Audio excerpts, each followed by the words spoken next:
You want to build discipline because your favorite YouTuber on the internet told you that motivation is fickle and it's fleeting, but discipline is permanent. It's a personality trait that you as a man need to build in yourself, and that's obviously 100% true. But you've tried and failed, you've tried and failed, you've tried and failed so many times that you're genuinely convinced that you can't do it on your own. You lack accountability, and the community of your favorite YouTuber, basically you either can't afford it or you can afford it, but it's just filled with white people that you cannot relate with. In this video, I'm going to finally help you solve that problem once and for all. If you follow all of my instructions from start to finish without skipping any steps, I will help you achieve the transformation that you're looking for through a very simple morning routine that anyone can do, but you just have to be dedicated enough. Alright, so in order to build discipline, first understand how you build discipline. Whenever you do something that you don't want to do, but you do it anyway, that you know is going to help you in the long run, meaning that is something which is beneficial for you. Building discipline is when you, for example, don't wanna make your bed, but you do it anyway because you wanna record a video. That is a way of building discipline. Whenever you do an activity, think of discipline as like a bar. So whenever you do something that you don't want to do but you do it anyway because you know it's going to be good for you, you fill up that bar by a little bit. And every time you build discipline, every time you do such things, you keep going higher and higher on the bar, and ultimately you will finally be able to build discipline. That's how it goes, right? It doesn't have to be something tedious and something gruesome. You don't have to go all David Goggins and go out for a run every single day. That's not necessary. That would be helpful, but you don't need to do that. It's the small little things that you can compound. Building discipline as a trait also has a compounding effect. So in addition to just making your bed, if you also dedicate yourself to filling up a water bottle and having like 3 or 4 liters of water consistently every single day, that is also building discipline. If you include working into your daily routine, as soon as you wake up, the first thing you do is hop on your laptop and start working away. That's building discipline. So it doesn't have to be something very tiresome and gruesome. You don't have to dedicate yourself to going to the gym from the first day onwards, but that is the process of building discipline. Here's what your morning routine is going to look like.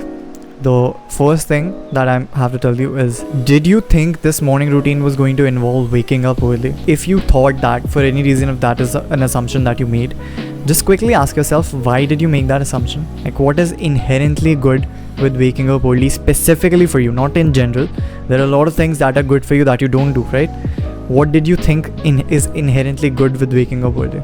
About a year ago, in 2023, in November, I was stuck in a very bad cycle of degeneracy. I had gotten arrogant because of my self-improvement, and I was convinced for some reason that I didn't need any more self-improvement, that I had reached the pinnacle somehow, and the only thing that I was like dedicated towards was my work.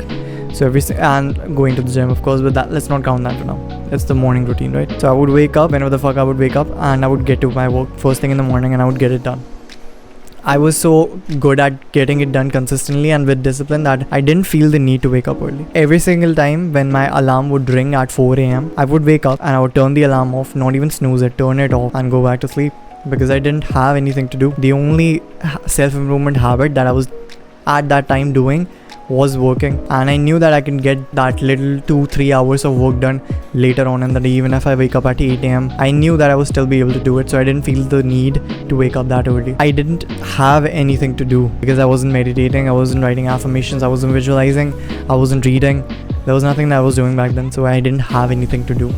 That's when I heard a YouTuber say that you should have tasks assigned to yourself a night prior to going to sleep. That's when I started to assign myself goals for a particular morning, and that's how I created my own morning routine. So the first thing in your morning routine should be something that you want to do genuinely, that will wake you up, something that makes you wake up early, because waking up early on its own is not that valuable. Like waking up at 4 a.m, so sure, it sounds cool, sounds alpha, sounds amazing, and I throw it around so much. I wake up 5 a.m. every single morning, I throw it around so much, but there is no point if you just wake up and stare into the abyss and do nothing at all. If you wake up and watch YouTube videos. It's not valuable. You'd rather just get some sleep and finish your sleep. Getting high quality sleep is immensely more valuable than waking up and just doing dumbassery. So instead of wasting your time, ask yourself, do I need to wake up early? And if the answer is yes, then assign yourself some goals. Just one task that you're going to do that you're really passionate about that will wake you up early. Maybe it's studying for your next exam. When you make progress towards this goal, you're going to feel more and more motivated for waking up early. So that is the first thing that you're going to do in your morning routine. I call this my eat the frog tasks. So eat the frog is basically a concept from the book called Discipline is Destiny by Ryan Holiday. I'm sure it's not his term, but that's where I read it. Basically, it's a concept that if I were to offer you the most lavish meal of your life, whatever you want, everything right in front of you on a table, and you're allowed to eat however much you want. The only condition is that you have to eat a live frog along with it, and the only choice you're given is that you can either eat it before or after the meal. Any smart person would choose it to eat before, right? So you can like sort of cleanse your palate and you can leave the entire experience with a good taste in your mouth, right? That's common sense to us because of how extreme the example is. But this is sort of like a metaphor for your own actual daily life. During the course of your entire day, the most gruesome task that you have to do, but you keep procrastinating it till the last point, and then you procrastinate it and throw it to the next day and next day, as if you throw it like far enough, you won't be required to do it. It's a task that you have to do, absolutely. So why not just get it done first thing in the morning, so the rest of your experience can be pleasurable. Whatever the day holds, if the first thing that you do is the most important and the most disgusting task of your day, it's going to make the rest of your day extremely pleasurable, and you've now started your day with an accomplishment. It's immensely powerful, and that's why I recommend that the first task that you're going to involve should be something that will wake you up. It doesn't have to be work, it doesn't have to be studying, it just have to be something that you're really passionate about. Maybe it's meditating because you want to build discipline and you want to improve your mental health. Meditate away, bro. But have it be something. For the longest time, it was reading for me. Every single day I would wake up and I would chug a big glass of black coffee and I would just sit in my beautiful balcony looking at the amazing greenery outside while reading.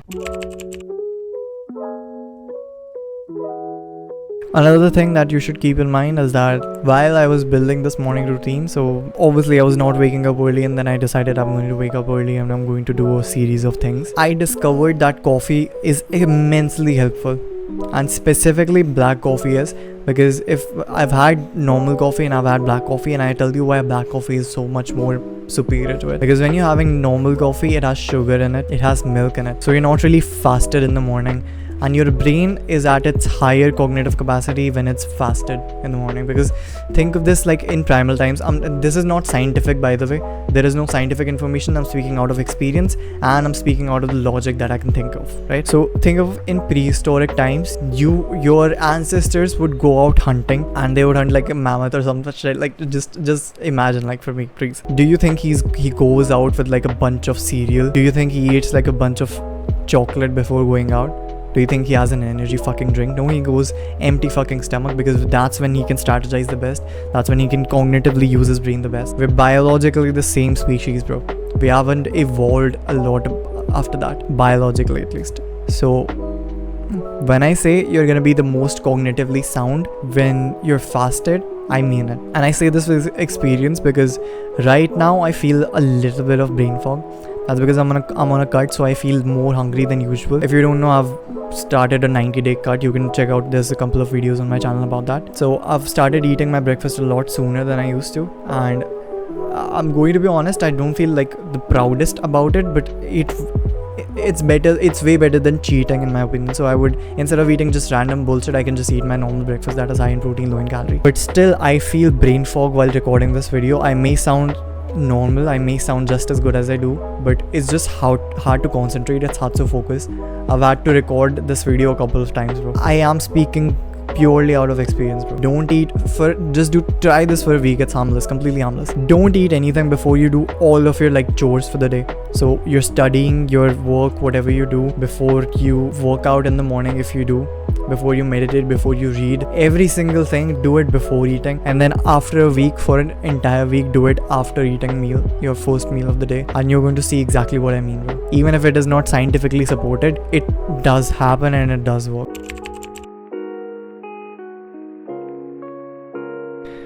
Number 3, and this will sound cliche, but make your fucking bed, bro. You know it's filthy, you know you have to do it. Just because your mother does it doesn't make it her job. You're probably an adult. If you're not, you're probably a good age that you are capable of making your own bed and you're capable of keeping your own room neat and clean. So just do it. I told you earlier that I'm not going to tell you to run a marathon. I'm not going to tell you to start going to the gym early in the morning every single day. I'm going to tell you menial things that seemingly will seem beneath you, but these are the things that are actually important. Because you're never going to be motivated to make your bed. If I tell you to do 1,000 push-ups, otherwise you're a bitch and a pussy, you probably will, some of you, very few, but you will be able to do 1,000 push-ups in a day. It's very possible. I have done it and I'm going to do it again in the 1,000 subscribers video. Alpha things that make you feel good about yourself, that validate you. For example, if I tell you that you're if you have a strong mentality, if you can do 1,000 push-ups in a day, you'll probably do it because you'll be motivated to.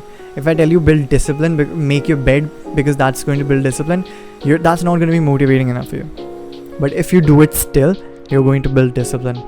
And the very few of you that will do it, and I have faith in you, bro, you probably will. You will be able to be disciplined, but you have to do it every single day.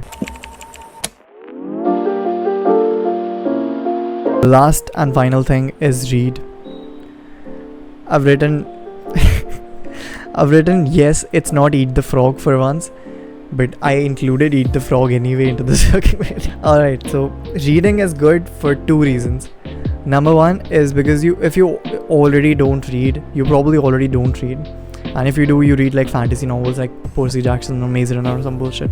I used to do that when I was in like 9th, 10th or something. And if you do, you hate it. I haven't met a lot of people who have read a lot of books that they read like on a consistent basis. They have either read like 2 or 3 books that they read through the course of a couple of years. And that is not the kind of person you want to be if you want to be like a multi-dimensional person. That takes us to the next point. When you read books, it's going to just naturally, even if you take no action on it like right away, even if you just read it for reading it, it's still going to make you immensely smarter than you already are. It's going to make you multi-dimensional. For example, you've seen those kind of gym bros who only talk about gym. That's their entire personality. Don't want to be like that, bro. You want to be multi-dimensional. Like, you look at me, right? My channel is not about fitness. My channel is not about just one thing. It's multi-dimensional. It's self-improvement in a lot of genres, bro. So that is because I'm multi-dimensional. Whatever I'm struggling with in my life, or whatever I'm just naturally inclined to learn more about. Like right now, I'm learning about influence. I'm learning about leadership. I'm learning about persuasion. These are the things that I'm interested in. These are the kind of books that I'm reading right now. So just naturally let your curiosity run your course and just read. I have genuinely had books that I've read like 2-3 years ago, and I've used the knowledge from them right now, and that is completely normal, and it happens to every single actual book reader that I've met. So here's an actionable step and a challenge for you. For the next 60 days, just do these 4 things every single day. Wake up earlier than you normally do right now. Black coffee, eat the frog, and read. And it could be a little different. You don't have to do them like by the book, but include black coffee, include reading into your routine, other than you can just jumble up things. If you're a student, you can include studying into this. If you're a spiritual person, you can include meditation into this. But keep it to 3 or 4 things. If you want to build mental resilience, you can include cold showers. But keep it to 3 to 4 things again. By the end of the 60th day, if you have more than 50 days where you were consistent and you did all these 4 things, you would have won the challenge. And you've gained my respect. Because I was not able to do these things. I had to go through so many cycles of failure and failure and failure over and over again. But finally I figured it out, and I believe that you will too. Don't expect failure, but don't expect winning right away either. Expect to face challenges, expect it to be hard, and don't get disheartened and quit if it gets too hard. That's all I have to say to you. Hope you found this video valuable.